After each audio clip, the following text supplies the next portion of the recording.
Hey everyone, I want to just say thank you so much for showing me lots and lots of love for 2023. I started this channel and I wanted to do some good, and you guys have been diligent in being great subscribers and followers, and so I want to thank you for that.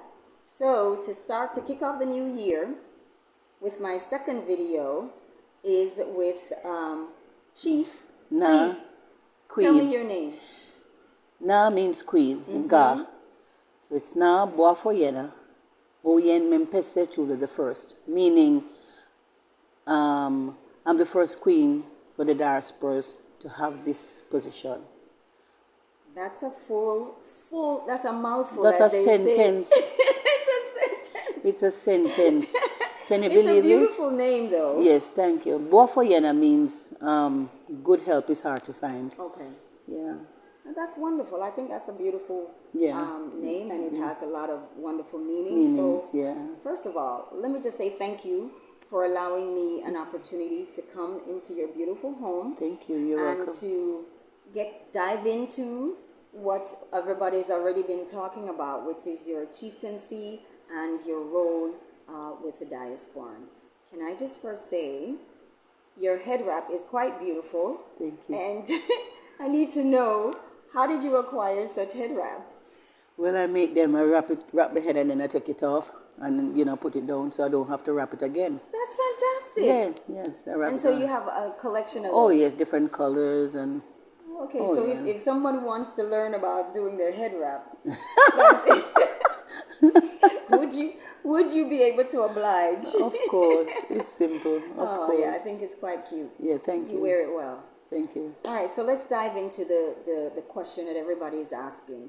Who is this lady? How did she get her chieftaincy? And how is she able to help us? And so give us some details on what your role is here in Ghana, because you're not just a part of Asebu, you're covering the entire Ghana. Yes. So give us an indication of what that role means, and we'll dive into a little bit more about what that means for other diasporans. I'm a diaspora development queen. Okay, give us some And details. my duties are to ensure that the diasporans, when they come and have issues with land, I help to sort that out. Also, get them comfortable, situated with land, wherever they need land, wherever they come and they choose to, okay, you want land in the eastern region, the south, wherever, then I should be able to get you, sorted out. And as I said before, in Ghana here, it's not easy to buy land because there are a lot of controversy and, a lot of things going on in terms of land issues. And you can buy a piece of land which 2-3 other persons own it before. And then when you go to get the documents, you can't get the documents. Well, how do you counter that? How do you counter Well, that? you wouldn't know until I get the documents from you, and then I take it to the Lands Commission and sort it out and see how best I can help you. Okay. Other persons have sent their documents to me already from the States. Check it out. Land is fine. And the Land Commission is already aware of Oh, who yeah. you are and your role, Yes. and they will accommodate accordingly. Yes. What is currently the most difficult land issue that you've encountered so far, if you've had any? God is good. I will tell you something. I bought some land for some people, and I was told that it could never get registered because of X, Y, and Z. I will not go in details, Right, of for course, reasons. you don't want to call anybody Exactly. out for that matter. But guess what? I got it done. There's a You were first able to set get of it. land. The first that has been registered in these people's In that name. particular Yes, area. yes. And so they are fine. So I got that done. So that's it. The leaves don't say anything. The root is what you go to. When you go anywhere, if I go anywhere, I ask. If I go to a store, the service, I don't ask. So I want to see the manager. They're way up there. Right. And that's where you go when you need to get Assistance. assistance and Proper you want assistance. proper assistance and you're at problem solved. That's where you go. So now my other question to you is, When a diasporan come and they purchase a land, do you suggest they send you some kind of a request in order before they purchase the land, or they should go through the proper channels, purchase the land, and if they run into a problem, then they can sort out your assistance? What is the protocol? It's up to that individual. It's up to if them. that individual needs my help, then they'll find me and they'll come and help me here to assist them. And that's in acquiring land. Yes. If they're already acquired Acquire the land. If they want to know if the land can be registered or the situation, they come to me. They can bring their documents and I'll let them know. Is there a service fee for that Okay. service? Not really, but what happens when you are coming to see a chief and say queen, you bring an envelope and you bring a gift, and usually they bring schnapp. But I am Jamaican, I don't drink schnapp. I want whiskey. So you bring Johnny Walker or NSC. Or some Appleton. Or some Appleton. Some real Jamaican white rum. That makes sense. Yes, because that is what I will drink or use it, bake my cake or whatever. Right. So it will help me. You understand? So it's only fair because you're taking the time out of your busy schedule to assist someone with whatever it is problems that they have an issue with, and they need to be able to understand that. Yes. So it's not necessarily a set fee. It is just a compensation out of the goodness of their heart. That is what Ghanaians say. That's why I'm repeating it. Compensation out of the goodness of your heart. Whatever your heart tells you. Whatever your heart tells you. So listen, make sure your heart tells you good, because it's a lot of work and a lot of time. No, for real. No, for real, seriously. because you have to put gas in your car, Yeah. and you have to pay. I have a driver. I don't go anywhere by myself. I have a chauffeur that takes me. You have to pay that. All those people get paid. So they get a cut out of whatever it is. All the staff that I have gets paid. And they don't drink schnapps because that's not going to help feed their family. No. And they don't drink Appleton and they don't drink Johnny Walker. So they need something that they can go with. Okay. Yes, yes. All right. Thank you for clearing that up. I know you mentioned that you've helped a lot of diasporans in the past. What was that experience like, and how were you able to help them? Well, Echo Simpson been interviewing me since I started the foundation of this building, and he has kept up until today's date, and he has done a good job. Right. So people get to know me through those to his channel. To his channel, and surprisingly, so many people have reached out, and that is how people reach out to me. They come here to meet me, and so forth and so on. People reach out by phone from Europe, Canada, America, and I help them. And you've been able to assist them in acquiring land. Acquiring land and other things. And other things. People come here. You know, I run a guest house, apartments. I rent. Upstairs. Yes, it's like an Airbnb. How many rooms? How many apartments upstairs? It's 4 apartments. Okay. So people would come and I help them to get their Ghana card, because I don't know the place, I don't know anyone. For a short time, a bank account, to get a driver's license, whatever you need, I'm able to get it for you. Oh, nice. So you basically, I do some of the same things. And I think it's important for diasporan to understand that you have to be able to rely on someone that is dependable, trustworthy, and being able to accommodate their needs accordingly. Yes. And so that's one of the reasons why my channel exists, is because I want people to be able to know that anyone that I introduce them to is going to be trustworthy. And transparent, Yes, exactly. And that's important to me. And that's why we're here today. Yes.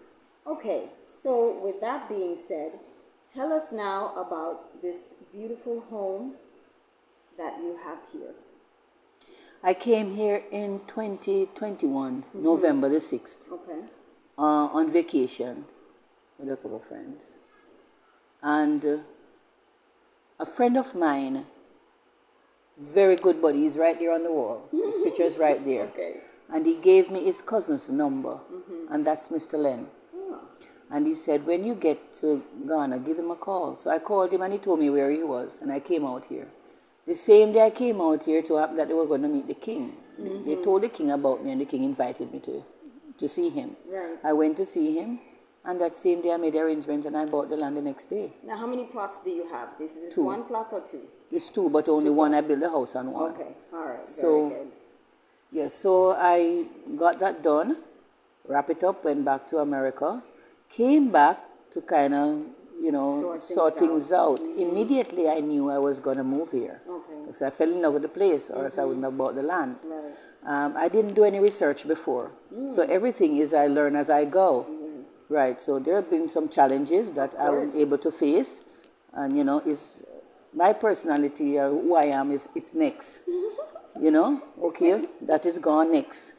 Yeah, I don't sit and wallow into anything. Which is good. You see? Yes, so I'm a move on person. Nice. So I came back in the middle or sometime of March to find a place to live while I build. So where were you living? In America. No. Before Here, I came. here. Oh, in Murray. I live in Murray Junction. I got this We'll little talk about 1-bedroom. America after. Oh, I got this 1-bedroom. And I rented it. So I started the building in May What year? 2022. 2022, okay. And I wanted to celebrate my birthday that year Here. in this house. So I decided it was going to happen. So start building in May and I finish in November. Nice. About 6 months. That's pretty good. So I build it, had my birthday, and move on. Nice. And so what were your biggest challenge in building this beautiful home of yours? You can say contractors, materials. What was the biggest challenge? Contractors, workmen. Yes. Consistency or lack of consistency? I don't think the contractor, the person who was in charge, yeah, he's a good guy. But I had a lot of issues with, I don't want to really No, of course not. I think talk about the negative. That is me. But I had some challenges. Right. Because my thing is, I don't like to spread negative things because I don't want it to really prevent diasporans from not wanting to come because this, you understand. So that is the reason why I have my own contracting company. Okay. Well, the reason construction company, I should say, it's called Nabo for Yena. Yeah. The reason I brought that up, because I like to be very transparent with my audience, to let them know that even though building, it can be accomplished, but they also need to be reminded that there are going to be challenges. Yes, you come to a new place, there are going to be challenges. It's just how you deal with it. Got it. It's important. It's very important. It's how you deal with it. But then I will tell anyone, at the end of the day, Ghana is the best of the worst. There you go. Because things are happening everywhere in the world. Everywhere we are having some serious issues. True. But of all the places, I choose Ghana. I'm happy here. Yeah. So at the end of the day, whatever transpire, whatever it was, I am still happy here. And there's good and bad everywhere in this world. Everywhere. And you're gonna find it. You see? I tell them that all the time. Yes, you're gonna have challenges like that. And for me, one of my worst pain that I've had here was people that got close to me and decide that they were going to hurt me. And they wanted to, I was told that they're going to destroy me. But I'm an eagle. So while they were about destroying me, I am flying, I'm gone. You see, as I said it before, the devil is working overtime, but God is working all the time. And as I said, not everybody can go where eagles go. It's true. And I'm going to tell you something. Jealousy has no cure. A lie has no future. I'll tell you something. The truth don't need no help. There you go. So if you know your heart and God know your heart, you know where about all the nays here because God met the Obia man, God met the devil, and God make all of you. So listen, the angels. So listen, me choose to go to God. There you go. So I do not, make all of these good things. You come, oil and water and me just fly gone and do my thing. You understand? Because you don't waste energy. Yeah. Your good energy on, but you're going to find it. And that is one of the reasons why when you are royalty, when you become, that they don't want you to eat and drink out because of, I didn't know why, because I was a little naive. I thought, why, I want to be normal. Yeah, right. Yes, it's because it says, you will have enemies. And you don't have to do anybody anything to get enemies. Them just pop out of nowhere. Actually, you don't even need to be you don't- royalty you- to create enemies. No, As long as you're striving, you're but going if to you're a good, always have exactly, enemies. if you look like you are heading somewhere, that's black people syndrome, do you know? Yeah. Crabs in a bucket, Crab them in go a and pull you. crab Yes, in a bucket crab in a mentality. mentality. They're going, you're trying to come out, them pulling you down. Instead of using your good to enhance themselves, to make themselves better, because to propel, they try to pull you down. Yeah. But then it's life. It is a part But of I'm life. I'm fine. I'm happy. That's And good. I'm 69 and I'm skipping. Let's talk about your background, because you mentioned earlier that you went back to the States, you came back. So where were you living in the States? Atlanta. Atlanta, Georgia. How long were you in Atlanta? I lived in Atlanta for a number of years. 1990, I think I went to Atlanta first. That's a long time. I went to America in the 70s, late 70s. And So I you lived went- in Florida 1st, and then I went to Atlanta. And this is all by way of where you're originally from. I mean, I know, but I don't. I'm Jamaican, born Kingston, Jamaican, Yardi. Okay, and so tell us about your family background. My father is full Chinese. Okay. My grandparents on my father's side is from Canton, China and Hong Kong, China. My mother her father is from Ireland, they're Irish, Skelly. And her mother is maroon, black. Okay. So I'm black. Kind of mix you, like every Me Jamaican will mix up. But if Like you have food one cake. ounce of black in you, you Like don't go tell people say you're Chinese and you're Irish and you're this, no. you say you're black. You say you're black. So me black. So you mix up like food Me cake. mix up like food cake. Fine. Okay, good. Good food cake. That's good. I wanted to clarify that because, of course, you know, most of us, you came out of nowhere and all of a sudden you're this chief of, you know, for the Diasporan in Ghana. So it's always helpful to get a good sense of your background. So when did you leave Jamaica? At what age? I left Jamaica 1978. I did too. You serious? I went straight to New York in the cold. It was so cold. Yeah. Anyway, but that's a story I for went to another Fl- day. Well, to be honest with you, I first came to America in 78. When I was 20 years old, I had my So own you were already garment factory. adult. Yes, I had my own garment factory in Georgia, and that's how I got a visa to come to America. I got a business visa when I was 20 years old. I was supplying 40 R&R and Son stores, 9 Town and Country, all the Woolworth and the Time Store in Jamaica, and one Joseph in Jamaica. Baby pillows and baby clothes and children dresses. Nice. At 20 years old. So you've been an entrepreneur for a very long time. Whatever a third put me on pan, it going to turn gold. And how did you get started? Did you just, this is I all started- on your own, or no. did you have assistants No, well, at the time? it's a very unique story, and I'm going to tell you this story. I was working with Aaron and Son. I went to Aaron and Son as a young girl in a job. I got the job as a cashier. Not knowing that you have to work for years before you can get Before you get elevated. After about 6 weeks, I walked myself back to the office and tell them that I need not a raise, but I need a promotion. Okay.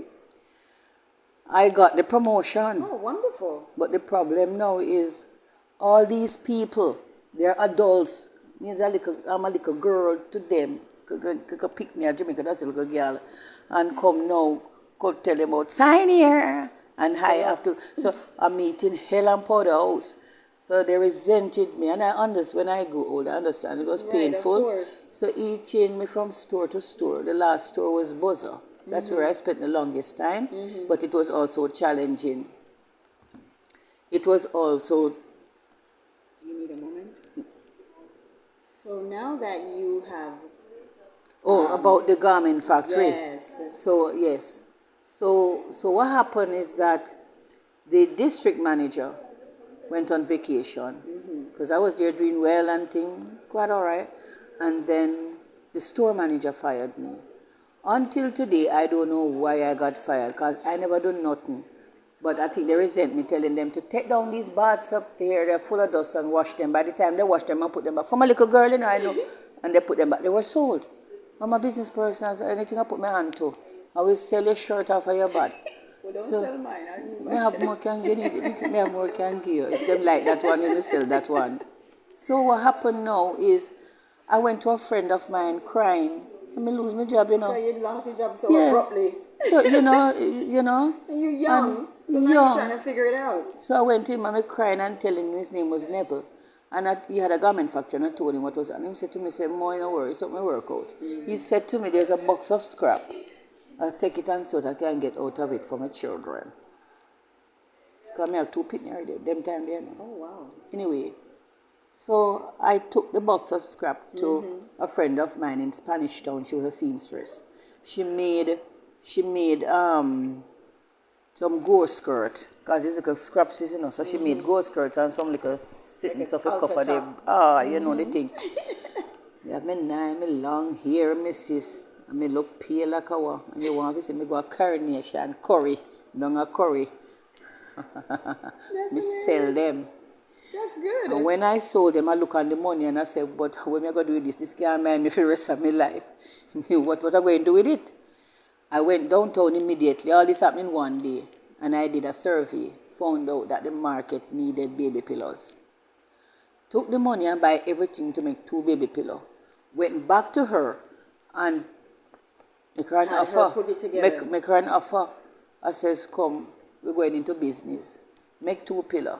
You take one to Spanish Town since you live here, and I'll take one to Kingston. Right. So I did that.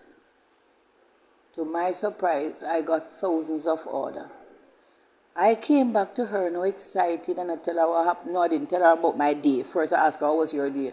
She said, if in people them, and she started to complain. Not one. I don't even know today if she even went anywhere because she didn't get one order. So I said to her, no mind, no worry yourself. Me have enough for me and you. She was shocked. The problem is now, we are going to get money now to fill this order. To buy the products. I put on my suit, you see, and I stepped down a New Kingston Royal Bank. And I asked to speak to the loan officer. Of course, why not? Me get the loan. Good for Me could have buy a machine and thing, me in a business. Yes, and I saw me get my visa go America. And I saw me start me like, yes. So That's that awesome. Yes, little girl. Yes. Let me tell you, yes. Wow. So why did you decide to move to the States if you were already doing well and everything? Yes. It was a situation where I had a bad marriage. Okay. And that was what it was going. Yes. So I came and to visit, and one thing led to another. Me end up, me end up living. So you lived in Florida first? Yes. So what were you doing in Florida when you got there? Now you have understand that you can establish business. You know how to make things happen. Me come. So what did you do in Florida? I have the same Ina, my friend. She was living there. And they have friends, and like a big tenement yard, they get catch. And me catch her, and it's a whole heap away. People don't understand that when you come from Jamaica to the States, and things you go in and on flush house. No, anywhere your head catch. That's where you're supposed to stay until when you can do better. Me catch, me go apply for a job, me get the job, and as a waitress. When I got the job now, what happened now is that I got fired because I know if you serve the people them, for the people them tip me. So you serve them and them give you a $1, then them send a 10 over to me and me not serve you. Oh wow. And of course that was not fair. That's not fair. So I was getting a lot of But you didn't understand you're supposed to split the tip between you and the No, you're not supposed to. In that restaurant, whatever you get is yours. This way you go. That is not a split thing. At the time, that was everybody back in the days. Yeah, everybody get their own tip. Okay, that was back in the days. But the people them you have to collect the tip together and split it. No, it's not so it did work. Whatever you get are for your own. But I wasn't so these people tip you serve them $1, and then they send 100 because I was so beautiful and cute, But I'm mad with you too. And you never do no work? So they realized, and they were white. The people them realized that this can't work, so them fire me. Anyway, never stopped my show. You get fired. Get fired everywhere me go. So went and got another job, and me build my life. Me start to, do me thing. Me get a paper. One day I was looking at the Gleaner. The Gleaner, me have the Florida paper. Me say you can go buy a car without no money down. Me go to the people them, if you go buy the car, me realize them say me need a number. You need something, my dear. Me don't have nothing. No, but I don't, me illegal, you know. So me don't have no number, me legal. So me don't have no number. Then me find out now, say me need, how much number me need, and me make one now, and me go somewhere else, go buy a car with me number. So me get the car, you see, me buy the car. And me pang till me settle. In a no time, me buy my car. Yes, work and me buy my car and send for my family, and that's how the thing set. Nice. And so when did you leave from Florida to Atlanta? What year? Around about 1990. 1990. Yeah. And what was Atlanta like for you during the course of that whole time? I loved it.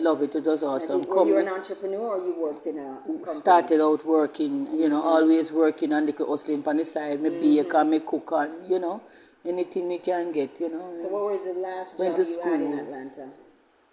I was, my last job, I was doing lunches for this African school. Oh, how cool. And vegan and all of that, and so you very creative. Cooked. Me cook, Wow. Yes, and deliver. But I was just, my job was just to make the lunch and drop it off. But I did more than that for free. I stayed, shared the lunch, feed the little young ones them where, you know, don't want to eat, you know, and kind of, you know, play with them. And I was a part of, so I became a part of the school. So I was just more than the lunch lady. So what are you planning? So now that you have all this experience, all this background, what are you planning to do here in Ghana while you're here, other than being the representative for land acquisition and so on? I have dreams. I've said before, I am going to build a facility to facilitate teenage pregnancy. Okay. You know, you have these young people get pregnant, feel hopeless. So this facility will be built like a dorm. And in the facility, I will have you build a nursery. So while these babies are being taken care of, I am educating the mothers, giving them a profession. By the time they leave, they finish, get them placed in a job. Because of who I am, I know I'm going to get them placed. Everything I tell you, I know I'm going to do it, I'm going to do it.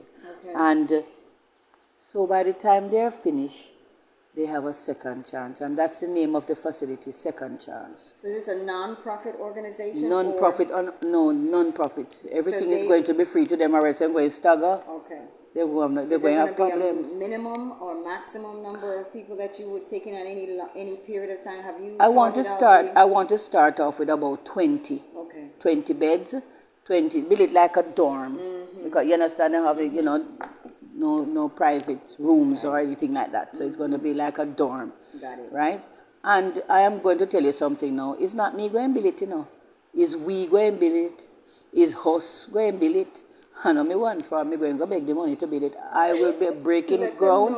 I will be breaking ground, launching the breaking of the ground when we done set up my thing. Right. And from that start, I may have proofs because I have the land already. Yes. Me ready to go beg, you know. Now, where do you currently? You say you currently have the land? Yes. Where is it? Where? It's gonna be in Winneba. That's between Accra and Cape Coast. Yes. Right. So that's one thing. So there are a number of things, because I would like to change lives. That is my thing, to make a difference. Once I can do that, I feel good in myself. So you feel that that's your purpose, is to that is my purpose. Not just your life, but anyone. Other people, yes, to change lives. You know, encourage diasporans to come and everybody building, you know, and creating jobs and all of that. That is what I want to do. Then other from that now, me just cock up my foot and relax. I notice you talking about create job. I notice you have a few Ghanaians working for you. How many people do you employ currently? Well, I have somebody, a bodyguard, but he only works as per needed, right? And staff? Yes. I have two girls here with me. They're like I adopt them. They are my children. And you know about my Ghanaian son. He has my name. His name is Raphael Oyen. Oh, and what is he? Where is he? And he's gone to Accra to pick up some things for some you. people. No, he's going to pick up some people. Okay. Yes. Now, is that the same young man that drives you around and Yes. stuff like that? Yes. So he serves multiple purposes. Multiple. Okay. God knew the day He gave him to me. And how So long have you known him? since March of 2022. Okay. Yes. And He's been with me ever loyal. since. Very loyal, honest, and everything. Okay. So Lizzie has been working with me for a while, It's and one of she your takes care staff. of me. Okay. Yes. But what happened is that because of the business that we have upstairs, when anyone comes, there's nobody to let them in there. So I have to. Absolutely. So Naomi, she lives here. And so she So takes somebody, care of right? So they both, work together. Okay. Yes. So when I'm in town for whatever reasons, I have to go to Accra. A lot of times I've been called upon to functions, funerals, whatever, to serve. They're here. That if someone So comes, they do the turnovers for the room, for the they apartments keep them upstairs. clean and all of that. Got Right. Somebody Okay. moves out there, able to clean or able to, Very good. greet somebody and place that person in their Okay, proper. that Yeah. sounds really good. I appreciate you giving us all this information. Is there anything else you would like my audience to know about you and what you're doing, or you feel like we've covered most of everything Well, that we needed to talk about? Whatever you do, come to Ghana with an open mind. Ghana, it is not for everyone. I'm going to be honest with you.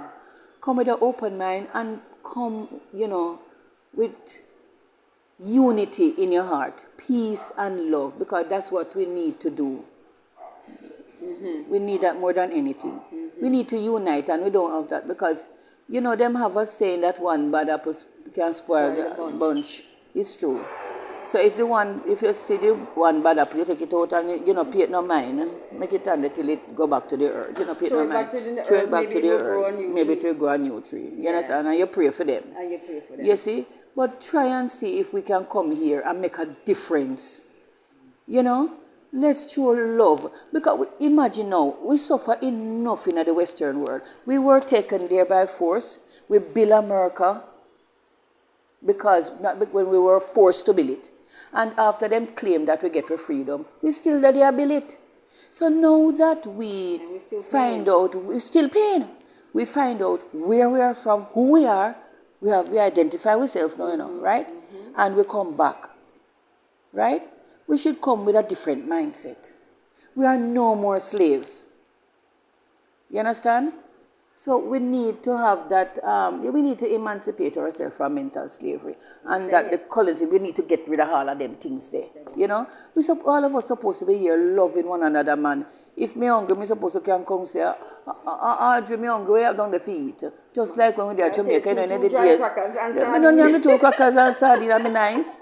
We don't eat it, man, we nice. You understand? But the unity, the love. If I sugar and water, yes. And when me have, you come in, knock on the door. Well, you have to eat. Even though I'm a queen, me not have no problem. But them way the protocol, me not think me so good for the protocol. Me not go tell you no lie, but that's how life go. It'll get better. I am praying. So let's do this. I know you have. Do you have anyone occupying the apartments upstairs right now? Is there one available that I can show the audience? Let me see. 2 people coming on the way now for January. We are booked, but you could show them. You can do a quick view. All right, let's do that. Make sure that I have a good view. So, guys, we are going upstairs to Nana's apartment area where she rents, and hopefully we can show you guys 1 or 2 of these beautiful rooms that you can see.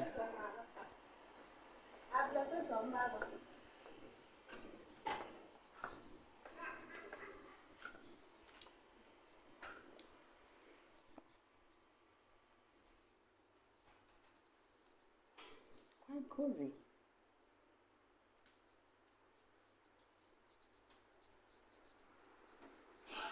It's 1 bedroom, self-contained.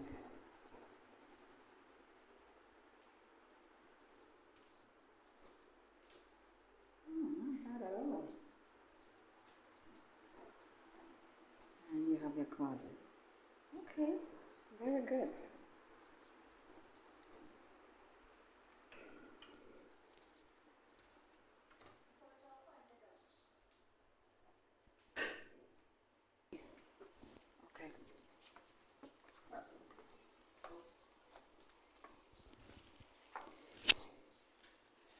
this one is where the bedroom is there. He's currently doing some plumbing work.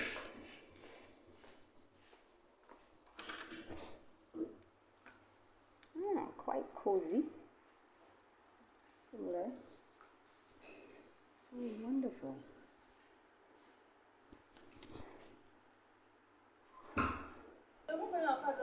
Alright guys, thank you so much for tuning in, watching. Appreciate you guys listening. I hope this interview was informative enough to give you guys a different perspective. At least gave me a different perspective about who Chief Moy is and her purpose and what's going on and what's happening. But anyway, I'm here in Pan-African Village, Asebu, and I just wanted to see if I can do a quick view, background view of a couple of the areas that are being built up. Anyway, thank you for continuous subscriptions. Thank you for your ability and trust in knowing that I'm going to bring you content that's going to be informative enough to get you guys going and moving forward in the right direction as far as you guys wanting to come to Ghana and moving to Ghana. So assistance is here for you if you need it. Again, that's part of the services that I provided as well. I do have a company that I'm starting and a foundation. So just to let you guys know that I do provide service for acquiring land, for property management, project management, as well as short-term and long-term rental. So please keep that in mind. I'll talk more about it in one of my one-on-one with you guys. So I'll keep you informed about that as well. Anyway, thank you, thank you, thank you. I appreciate you. Don't forget to hit the like button, subscribe, share, and hit the notification bell. I got my hat on because it is hot out here. Woo! All right, guys, take care. Talk to you soon.